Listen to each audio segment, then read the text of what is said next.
Good vibrations. They are so rare these days. For example, the other day I picked up the phone as it was ringing, and on the other end I hear, "Hello, my name is Steven. I am calling you from the Windows Correction Department, and there are viruses on your computer which we must solve at this moment."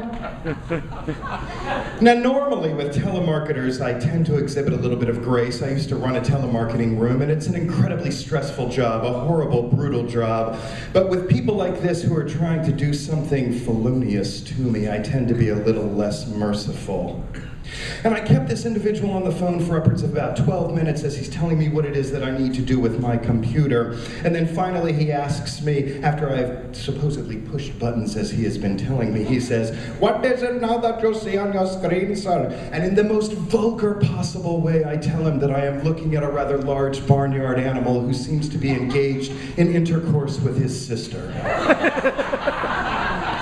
And he says to me, "Oh, you cannot say this thing to me. You do not say this to me."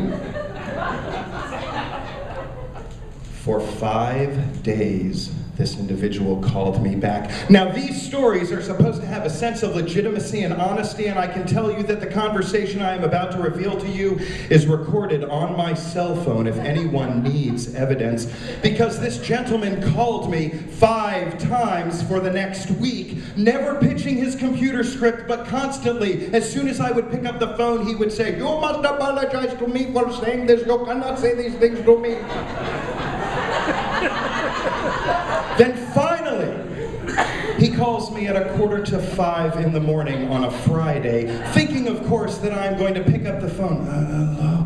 But what he doesn't know is that I'm batshit crazy, and that I'm a chronic insomniac, and I'm up at 4:30 in the morning. So I pick up the phone. "How you doing, buddy? Great to hear from you again." And he says, "You must apologize to me. You cannot say these things to me." And I say, "What are you talking about? You are trying to rip me off. This is a scam." And he says, "If you do not like what I tell to you, you hang up the phone. You do not say these things to me." And I say, "Why not?" And he says, "You're not American, yes?"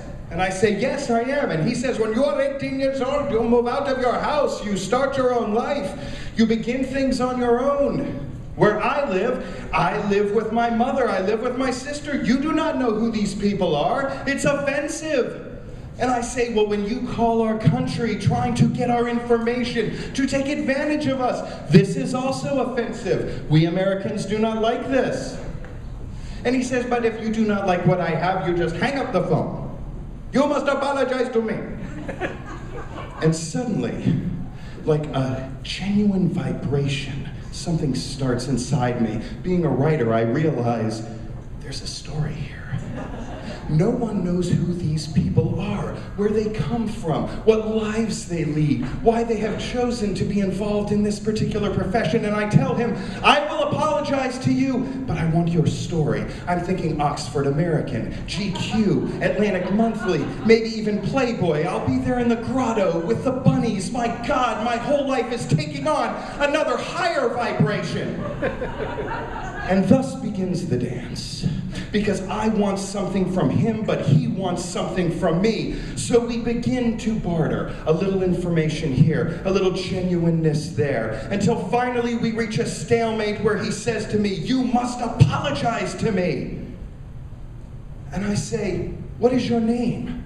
And he says, "Why, you're going to tell the authorities? You will call the police?" And I say, "No, but anyone can apologize, but if you want this to be authentic, I need to know your name." "You know my name, it's Jesse Waters, you have it right there." And he says, "Yes." I say, "What is your name?" And he says, "My name is T, and I live in Calcutta." And I say, "T, I'm sorry. I apologize. You're right. You don't deserve to hear this. Your job is difficult. It is not easy. I can only imagine it must also be a very sad job." And he says, "I forgive you."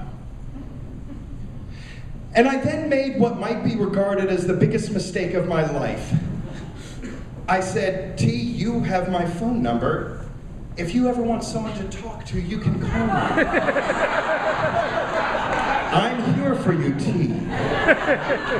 You can call me, you can talk to me, you can tell me about your life, you can tell me what things are wrong and what are right. And he says to me, are you on Facebook? And I say yes. And he says, oh, thank you, goodbye. And as I held that phone, I felt within myself some higher vibration from a place I had never been and I will never be, from a person that I will never know. And I knew then it would take everything I had to match the random gracelessness of my stupid, stupid little life. Thank you.